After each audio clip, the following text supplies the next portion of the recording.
Hello students, आज हम लोग पढ़ रहे हैं क्लास 10th का 10वां lesson light reflection and refraction. Hindi medium वालों के लिए ये लेसन का नाम है प्रकाश परावर्तन परावर्तन तथा अपवर्तन। तो हम लोगों की सबसे पहली हेडिंग इसमें यही है कि हम लोग पहले ये पता करें कि लाइट क्या होती है, यानी कि प्रकाश क्या होता है।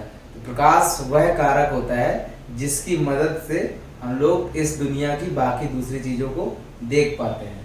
तो सबको समझ में आया कि लाइट क्या होता है।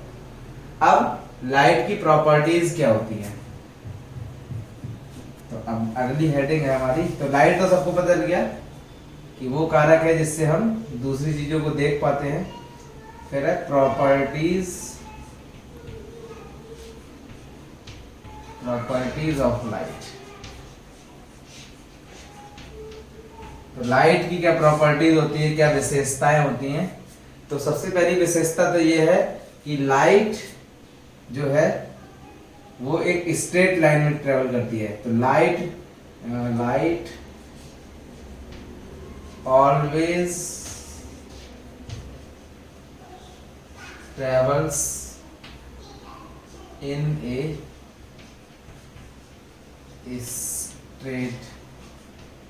Straight line. जैसे ये हमारे पास में कोई टॉर्च है,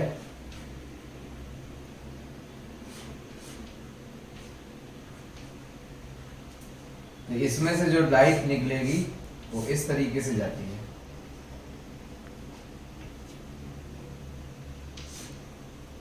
इधर किसी भी सरफेस पे जाके टकरा जाएगी। तो ये जो इस टॉर्च से जो लाइट निकल रही है, तो ये जो लाइट निकलती है वो हमेशा ही कैसे ट्रेवल करती है, कैसे जाती है, एक स्ट्रेट लाइन में जाती है।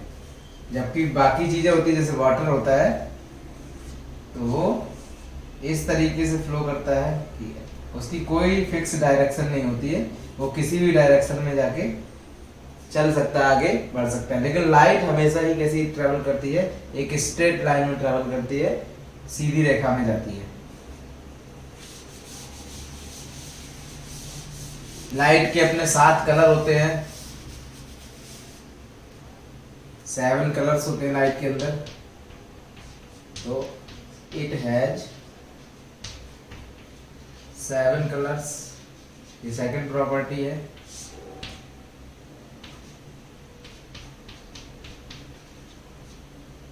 विद योर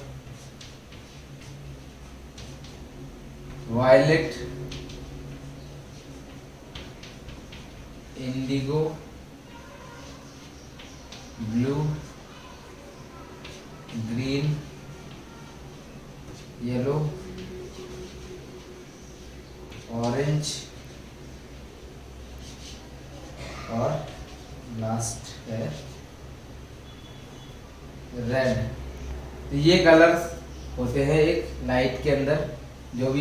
जो सन से लाइट आती है उसमें ये 7 कलर्स होते हैं। फिर तीसरी प्रॉपर्टी है लाइट की। तीसरी विशेषता ये है कि it does not require any medium to travel. इसको चलने के लिए किसी भी मीडियम की जरूरत नहीं होती है। जैसे साउंड होती है, तो साउंड को एक मीडियम चाहिए होता है। बिना साउंड अगर आप स्पेस पे चले जाओगे, अंतरिक्ष में चले जाओगे, तो उधर पे पता है हमें कि ना तो वहां पे बिल्कुल वैक्यूम होता है, कुछ भी नहीं होता, उधर पे एयर भी नहीं होती है। तो उस उधर पे जाकर अगर तुम कुछ बोलोगे तो केवल होंठ तुम्हारे हिलेंगे, लेकिन सामने वाले तक आवाज नहीं जाएगी। भले उस टाइम पे तुम बोलने की कोशिश तो कर रहे हो, लेकिन आवाज सामने वाले को सुनाई नहीं देगी, क्योंकि बीच में कोई मीडियम नहीं है। तो मीडियम बहुत जरूरी है साउंड को ट्रैवल करने के लिए। अब जैसे हम यहाँ से बोल रहे हैं, आप तक हमारी आवाज पहुंच रही है, तो कैसे पहुंच रही है, जो हम यहाँ से बोल रहे हैं वो एक एयर के थ्रू आप तक जा रही है। तो एयर चाहिए, लेकिन लाइट को कोई मीडियम नहीं चाहिए, वो विदाउट मीडियम ट्रैवल कर लेती है, कोई मीडियम ना भी हो, तो यानी कि वैक्यूम में भी वो ट्रैवल करती है। तो ये कुछ लाइट की प्रॉपर्टीज है। अब हम लोग अगली हेडिंग पढ़ते हैं, reflection of light reflection of light. तो लाइट का रिफ्लेक्शन कैसे होता है? अब लाइट के पहले तो ये समझो कि लाइट के हिसाब से इस दुनिया में जो भी सारी चीजें हैं वो तीन कैटेगरी की हैं। सबसे पहली कैटेगरी है ट्रांसपेरेंट,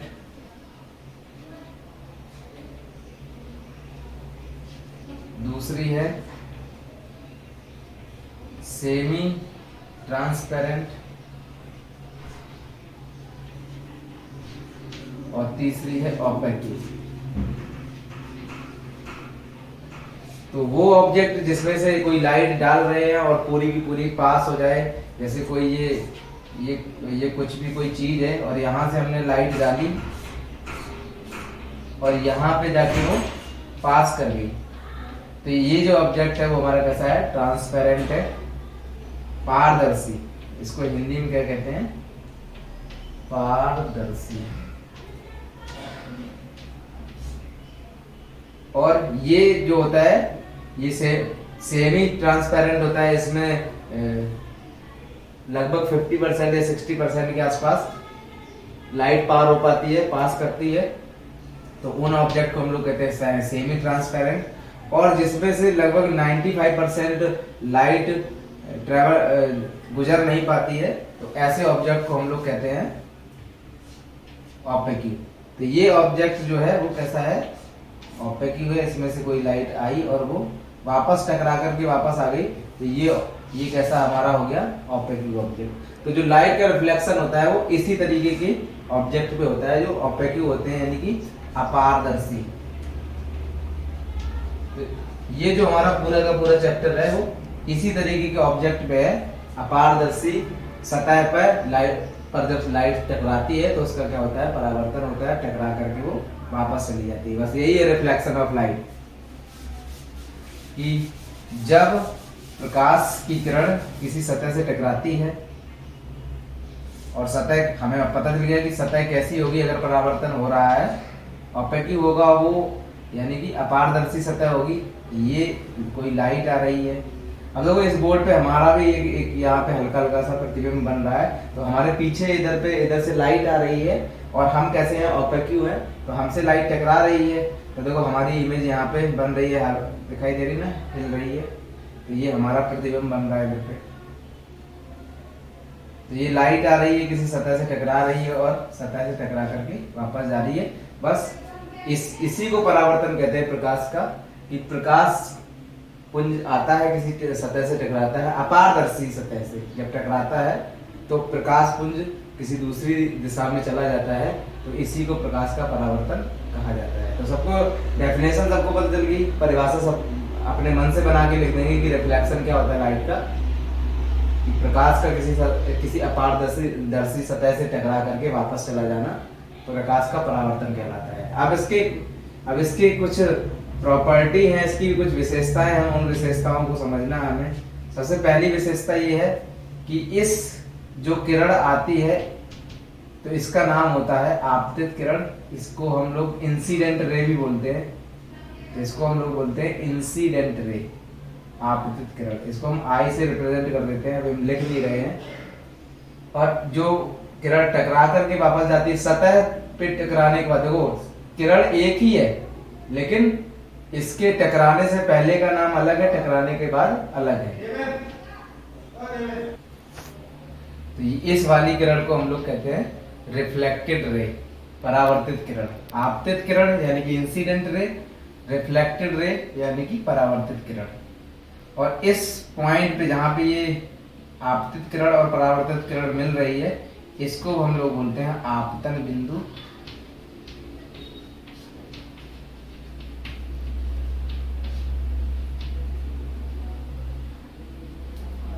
तो ये है पॉइंट ऑफ इंसिडेंट, ठीक है, इसको हम लोग बोलते हैं point of incident, point of incident. और इसी पॉइंट ऑफ इंसिडेंट पे हम एक इमेजिनरी लाइन खींचते हैं। ये वास्तव में कोई लाइन होती नहीं है, लेकिन एक इमेजिनरी लाइन खींचते हैं जो उस सतह से 90 डिग्री एंगल बनाती है। इसको हम लोग हिंदी में कहते हैं अभिलंब। और इंग्लिश में कहते हैं नॉर्मल। तो जब रिफ्लेक्शन ऑफ लाइट होता है तो चार चीजें होती हैं। पहली चीज होती है incident ray, point of incident, normal और रिफ्लेक्टेड रे। और ये जो चारों की चारों चीजें होती हैं वो एक ही तल पे होती हैं। इस साइड नहीं होता है कुछ भी, सब कहाँ पे होता है, ऊपर की साइड से होता है। तो कौन सा, ऊपर वाला तल। तो हम ये लिख सकते हैं कि रिफ्लेक्शन ऑफ लाइट जब भी होता है तो आपतित किरण, नॉर्मल, आपतन बिंदु और रिफ्लेक्टेड रे यानी कि परावर्तित किरण तीनों ही एक ही तल पे होते हैं। तो ये पहली प्रॉपर्टी हो गई। दूसरी ये होती है आपतित किरण और नॉर्मल के बीच में जो ये एंगल होता है इसको हम लोग एंगल आई बोलते हैं, यानी कि एंगल ऑफ इंसिडेंट। और ये जो एंगल होता है नॉर्मल और रिफ्लेक्टेड रे के बीच में इसको हम लोग बोलते हैं एंगल आर, यानी कि एंगल ऑफ रिफ्लेक्शन। ठीक है, तो इसको हम लोग बोलते हैं परावर्तित कोण और इसको बोलते हैं आपतन कोण। तो आपतन कोण और परावर्तन कोण ये हमेशा ही रिफ्लेक्शन में इक्वल होते हैं, यानी कि एंगल आई हमेशा ही इक्वल होता है एंगल आर के। कहीं पे भी परावर्तन होगा तो ये सारे नियम, ये दोनों नियम हमेशा काम करते हैं कि ये चारों चीजें एक ही तल पे होती हैं और जो एंगल आई होता है वो हमेशा ही एंगल आर के बराबर होता है। अब हम लोग पढ़ेंगे reflection of light in mirror.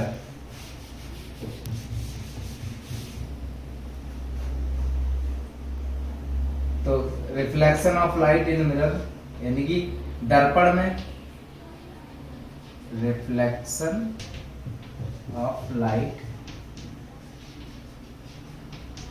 In mirror. तो अब ये जो मिरर है, दर्पण है, इसमें प्रकाश का परावर्तन होगा। तो तीन तरीके के मिरर होते हैं।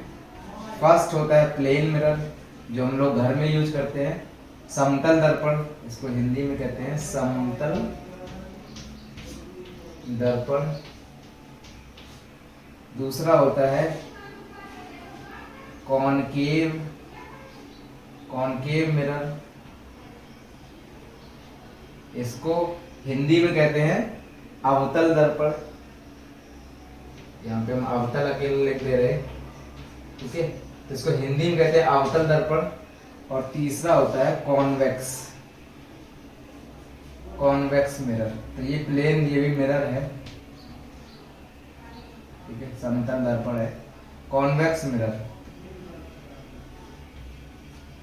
इसको बोलते हैं उत्तल दर्पण। समझ में आया? अब इन तीनों में हम लोग देखेंगे कि लाइट का परावर्तन कैसे होता है। नियम वही लगेंगे, एंगल ऑफ इंसिडेंट और एंगल ऑफ रिफ्लेक्शन हमेशा ही बराबर रहेगा। तीनों चीजें एक ही तल पे रहेंगी। लाइट हमें पता है क्या ऑलवेज क्या होती है, स्ट्रेट लाइन में ट्रैवल करती है। तो इस पॉइंट को हम फर्स्ट को छोड़ेंगे, इसको हम बाद में कवर कर लेंगे। पहले हम बात करते हैं इन दोनों की, कॉनकेव मिरर की और कॉन्वेक्स मिरर की, इसमें कैसे रिफ्लेक्शन होता है लाइट का।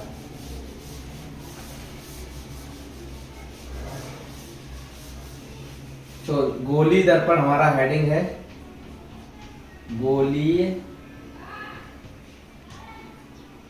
दर्पण। इंग्लिश में इसको कहते हैं स्फेरिकल मिरर। Spherical mirror. अब हमें पता होना चाहिए स्फीयर कैसा होता है। स्फीयर ऐसा होता है, ये कोई गोल चीज है, ये अभी तो सर्किल लग रहा है, अब ये लग रहा है 3D में आ गया, ये 2D में आ गया। तो ये 3D में, सॉरी, ये 3D है, ये एक गोला है। तो गोली दर्पण, ये स्फीयर है, इसको जब हम डिवाइड कर देंगे ऐसे बीच से तो देखो इसके दो टुकड़े हो जाएंगे। तो एक तो ये ऐसे हो जाएगा और दूसरा ऐसे हो जाएगा। तो देखो इस तरीके से दो टुकड़े हो गए, एक ही दर्पण के दो टुकड़े हो गए। अगर हम इसको बाहर से पॉलिश कर दें इधर से, तो देखो ये तो इसमें जो प्रकाश आएगा वो अंदर जाके टकराएगा, इसके अंदर जाके टकराएगा। तो ये एक गुफा के जैसा है। गुफा को इंग्लिश में हम लोग केव कहते हैं, केव मतलब गुफा। तो ये देखो ऐसे भी याद हो जाएगा कि इस मिरर का नाम ही है कॉनकेव मिरर। हिंदी वालों को थोड़ा याद करना पड़ेगा कि इसको अवतल कहते हैं, अवतल दर्पण है। और अगर हम इसके अंदर से पॉलिश करते हैं, अंदर साइड से, और जो प्रकाश आएगा, लाइट आएगी, वो ऐसे आएगी, इस डायरेक्शन में आएगी लाइट, और इसके इस वाले हिस्से में टकराएगी। इसमें अंदर जा रही थी अवतल में, इसमें बाहर से टकराएगी, तो अंदर से पॉलिश है, इस उभरे हुए भाग पे प्रकाश टकराएगा। तो ये वाला है कॉन्वेक्स। तो गोली दर्पण दो ही होते हैं, एक होता है कॉनकेव और दूसरा होता है कॉन्वेक्स। तो इन दोनों के बारे में हम लोग पढ़ेंगे। अब पहले बात करते हैं कॉनकेव की। एक चीज हमेशा याद रखना कि जब भी हम कॉनकेव या कॉन्वेक्स मिरर की बात करेंगे, हमेशा ही मिरर को हम लोग इस साइड रखने की कोशिश करेंगे, ताकि हमें पता रहे कि इस तरीके से ऐसे आएगी। सॉरी, इधर नहीं, इस साइड रखते हैं, ठीक है। हमेशा लेफ्ट हैंड साइड में रखना है गोली दर्पण को। तो ये बाहर से पॉलिश है,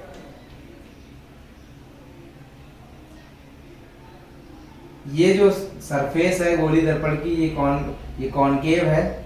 इसमें जो इसका जस्ट हाफ पॉइंट होता है, इसको हम लोग बोलते हैं पोल। इसको पी से रिप्रेजेंट करते हैं और इसको हिंदी में बोलते हैं ध्रुव। और यहां से एक लाइन खींचते हैं, इसको बोलते हैं प्रिंसिपल एक्सिस। इसको डिनोट करते हैं पी से, तो इसका नाम है प्रिंसिपल एक्सिस, हिंदी में बोलते हैं इसको मुख्य अक्ष।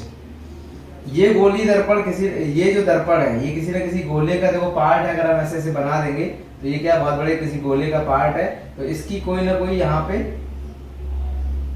त्रिज्या होगी, जिसको हम लोग बोलते हैं, जिसको हम लोग रिप्रेजेंट करते हैं, ये तो पूरी पी है, इसको हम लोग बोलते हैं आर से, रेडियस ऑफ कॉनकेव मिरर।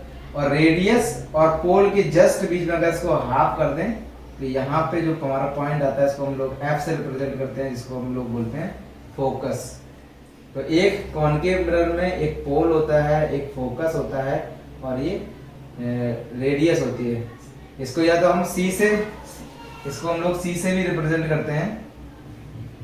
इसका मतलब होता है सेंटर ऑफ कर्वेचर। और यहां से यहां तक की दूरी को हम लोग फोकस दूरी कहते हैं एफ से, और ये इसको हम लोग आर से रिप्रेजेंट करते हैं, क्योंकि ये रेडियस है एक बहुत बड़े गोले का। तो जो इसका इस पूरे गोले का रेडियस है, जिसको हम आर से रिप्रेजेंट करते हैं, और इसको एफ से। तो एफ का मतलब इसका फोकस दूरी है, इसका मुख्य अक्ष पे पोल से लेकर के सेंटर ऑफ कर्वेचर तक वक्रता त्रिज्या, इसको हिंदी में कहते हैं वक्रता त्रिज्या। तो वक्रता त्रिज्या तक की दूरी को हम आर से रिप्रेजेंट करते हैं। ये फोकस है, ये सेंटर ऑफ कर्वेचर है, ये पोल है। ऐसे ही इसमें भी होता है, उत्तल में भी होता है, इसमें लेकिन सारा का सारा इस साइड होता है, ठीक है। तो आगे डिटेल से और पढ़ेंगे अगले वीडियो में कि किस तरीके से गोली दर्पण में हम लोगों का प्रकाश का परावर्तन होता है, और फिर अपवर्तन क्या होता है, ये सारा हम नेक्स्ट वीडियो में पढ़ेंगे, ठीक है। अपना ध्यान रखो, बाय।